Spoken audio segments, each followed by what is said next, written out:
And just like that, Drew Holiday is on the move again.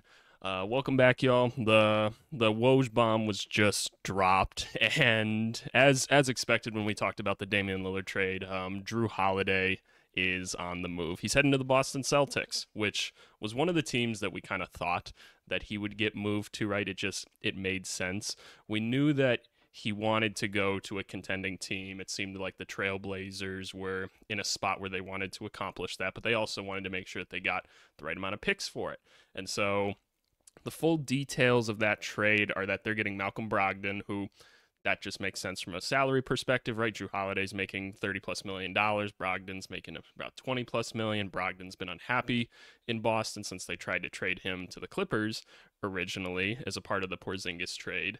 And so it was pretty evident that he was going to get moved. But the interesting part is that Robert Williams is included in it as well. And I'm sure that that was necessary to make the money work.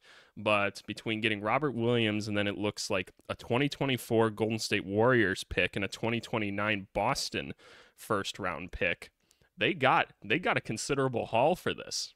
So this wraps all the way back around to the Damian Lillard move, right? When we first looked at the Lillard trade, we said, okay, so they're getting DeAndre Ayton, right? They're getting Drew Holiday. They got some picks and stuff. Like, that's not a ton for it. But now you're looking at it, and for Damian Lillard, they ended up walking away with Malcolm Brogdon, DeAndre Ayton, Robert Williams, and what is this? This is like maybe 3 first-round picks and a couple pick swaps. So that looks a lot more appropriate for a Damian Lillard trade. But we don't need to talk about that anymore. What I want to focus on is the Celtics, right? The Celtics just acquired Drew Holiday. That is a huge, huge, huge addition to them. Losing Robert Williams is hard, right? But they're saying we've got Al Horford, we have Kristaps Porzingis. Now we think we're fine in terms of big men. We'd rather have Drew Holiday. And with them losing Marcus Smart, they essentially gained a tier above Marcus Smart in the same type of player, right? In Drew Holiday, you're getting an elite defender, a true pros pro, another floor spacer. I mean, this team is absolutely loaded. When we talked about the Lillard trade to Milwaukee, we said this probably puts Milwaukee as the number one team to beat. I think now this puts Boston as the number one team to beat. You can expect they're going to roll out a lineup something like Drew Holiday, right? Jaylen Brown, Jason Tatum, Porzingis, maybe Derek White gets thrown into there somewhere. I'm not sure if they're going to want to start Al Horford or not. I don't know if Porzingis wants to play the 5, if they play him at the 4. There's a lot they can do, and there's a lot of versatility. For the Blazers, right? Getting Robert Williams, a younger, really, really quality player. Does he fit in with what they're doing now that they have DeAndre Ayton? Or are they going to look to move Robert Williams now? Like, are they going to be able to let him play for a little bit this year and then maybe flip him into something else? But also, he's a younger player that fits their timeline pretty well. And it's nice to have a rim running big for a guy like Scoot Henderson, who's going to be going to the rim so much. And we know Rob Williams is a phenomenal defender, right? He's a big part of why Boston was so good defensively at times last year. But Robert Williams to Portland doesn't make a ton of sense to me outside of just a general asset point of view. As far as Malcolm Brogdon on that team, I think Malcolm Brogdon still has to recover from his injury a little bit to start the year, so I'd be surprised if he got flipped again.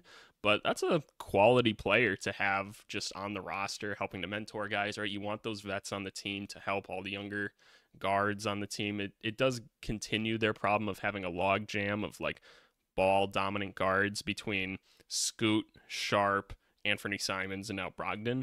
But I mean, that's a problem that you figure out later, right? It's not a bad thing to have a lot of guys that can put the ball on the floor.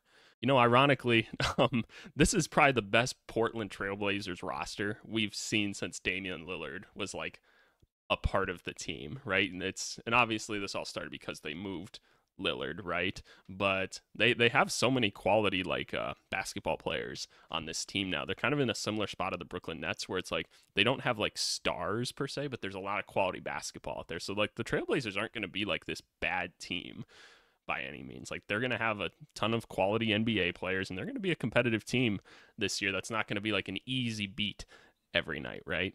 If I can wrap my head around this move now, going back to the Celtics, because obviously that's the big part of this trade, right? It's the Celtics getting Drew Holiday. This solves a big thing for them defensively, right? They were afraid to lose Marcus Smart. Jrue Holiday is here now to replace that. And so the question is, do you have the rim defense now?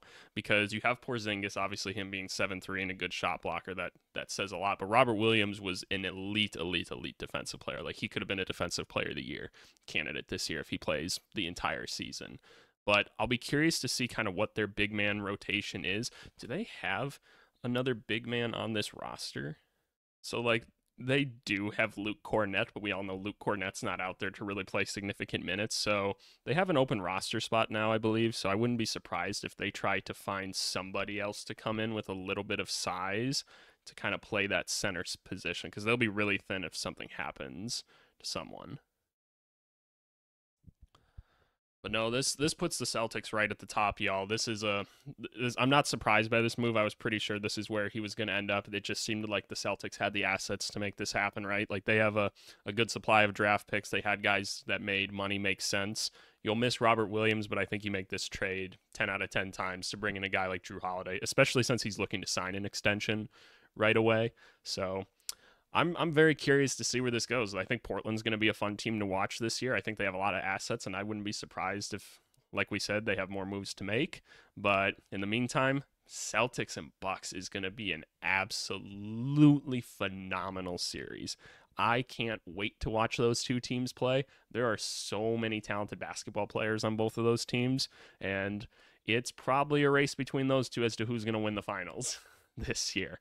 I don't even know who in the Western Conference competes with that. Obviously, when you have Durant, Booker, Beal, those are just some hoopers that are going to do hooper things, and that's tough to beat at the end of the day. But man, these are just two quality basketball teams. But so now we have a better idea of the full scope of the Lillard trade and the return for him. It looks really, really good. I think they got an absolute haul for him, and I think the teams that were involved did a great job as well.